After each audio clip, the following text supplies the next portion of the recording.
Hi, welcome back to my channel. Please like and subscribe. ఇంకా తిలోత్తమ ఆస్తి రాసిస్తుంది కదా సుమన్కి. ఈ పేపర్లు పోతే మళ్ళీ నేను ఆస్తి రాసి ఇవ్వనని చెప్తుంది. ఇంకా వల్లభ తిలోత్తమ దగ్గరికి వెళ్తాడు.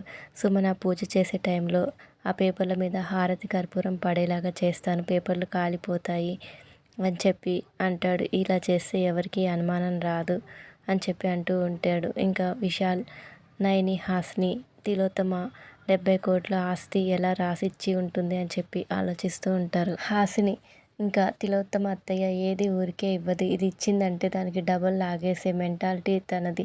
అలాంటిది టీని కోటేశ్వరాలుగా చేయాలనే ఆలోచన ఎందుకు వచ్చిందా అని చెప్పి అంటూ ఉంటుంది. ఇంకా విశాల్ స్వార్థంతో ఇచ్చిందేమో. ఎలా అయినా అమ్మ సంపాదించిన ఆస్తి వల్లభ అన్నయ్య విక్రాంత్కే సమానంగా ఇవ్వాలనుకుంటుంది కదా.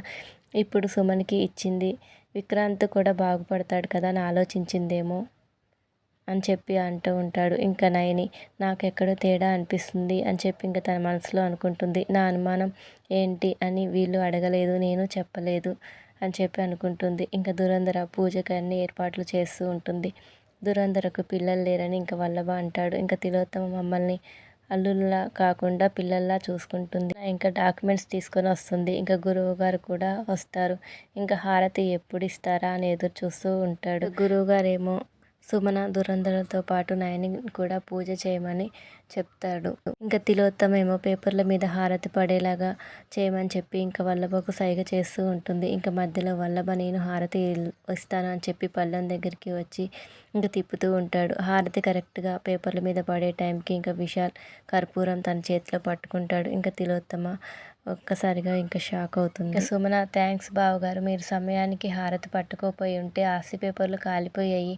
మళ్ళీ నాకు అత్తే ఆస్తి రాసిచ్చేది కాదు, ఈ జన్మకు నేను కోటీశ్వరాలు అయ్యేదాన్ని కాదు అని చెప్పి అంటూ ఉంటే ఇంకా అప్పుడు గురువుగారు, కాలేవు సుమన అని చెప్పి అంటాడు. ఇంకా విక్రాంత్, అదేంటి స్వామి అలా అంటారు, అమ్మ ఆస్తి 70 కోట్లు రాసిచ్చింది కదా అని చెప్పి అంటూ ఉంటే ఇంకా అప్పుడు వల్లభ, రాయలేదా మరి, మా అమ్మ సంతకం చేసింది కదా, దురంధర అత్తయ్య రాసింది కదా అని అంటూ ఉంటే ఇంకా అప్పుడు తిలోత్తమ, 70 కోట్లు అయితే పోయినట్లే కదా అని చెప్పి అంటూ ఉంటుంది. ఇంకా అప్పుడు గురువుగారు, సుమనకి ఆస్తి రాయలేదు, రాదు కూడా అని చెప్పి అంటూ ఉంటే ఇంకా అప్పుడు పావనమూర్తి, తనకి రాకపోతే ఇంకెవరికి వస్తుంది స్వామి అని చెప్పి అడుగుతాడు. ఇంకా అప్పుడు గురువుగారు, అది నీ భార్య చెప్పాలి భావన అని చెప్పి అంటారు. ఇంకా అప్పుడు పావనమూర్తి, ఏంటి చెప్పవే అని చెప్పి అంటూ ఉంటే ఇంకా అప్పుడు దురంధర, అయితే ఇప్పటి వరకు ఆ కాగితంలో నేనేం రాశానో ఎవరూ చూడలేదన్నమాట అని చెప్పి అంటూ ఉంటే ఇంకా నయని, నువ్వు చదవలేదా సుమన అని చెప్పి అడుగుతుంది.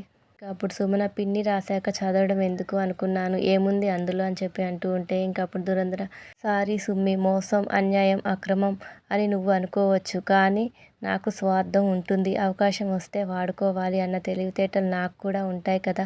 తిలోత్తమ వదిన చెప్పినట్లు కాకుండా కాస్త మార్చి రాశాను, 70 కోట్లు దురంధరకి ఇస్తున్నట్లు సంతకం చేయించుకున్నాను అనగానే ఇంకా మాట విని ఇంట్లో వాళ్ళందరూ ఒక్కసారిగా షాక్ అవుతారు. ఇంకా వల్లభ, అంటే ఇప్పుడు మా మమ్మీ ఆస్తిలో వాటా నీకు కూడా ఉందన్నమాట అని చెప్పి అంటూ ఉంటే, ఎంత మోసం చేసావని ఇంకా తిలోత్తమ కొట్టడానికి వెళ్తుంది. ఇంకా నయని తిలోత్తమ చేయి పట్టుకుంటుంది. మీ నిర్లక్ష్యం వల్లే మా చెల్లికి ఆస్తి పోయింది అని అంటుంది. ఇక సుమన దురంధరని తిడుతూ ఉంటుంది. గొడ్రాలివి, ఆస్తి ఎందుకని చెప్పి అంటూ ఉంటుంది. ఇంకా నయని, సుమన నోరుమొయ్యి అంటుంది. పొద్దున్నుంచి పిన్నికి నలతగా ఉంది అని అంటే, తాను నెల తప్పిన విషయం మీకు తెలుసా అని చెప్పి అంటుంది. ఆ మాట విని ఇంట్లో వాళ్ళందరూ ఒక్కసారిగా షాక్ అవుతారు. Thank you for watching. Please subscribe my channel.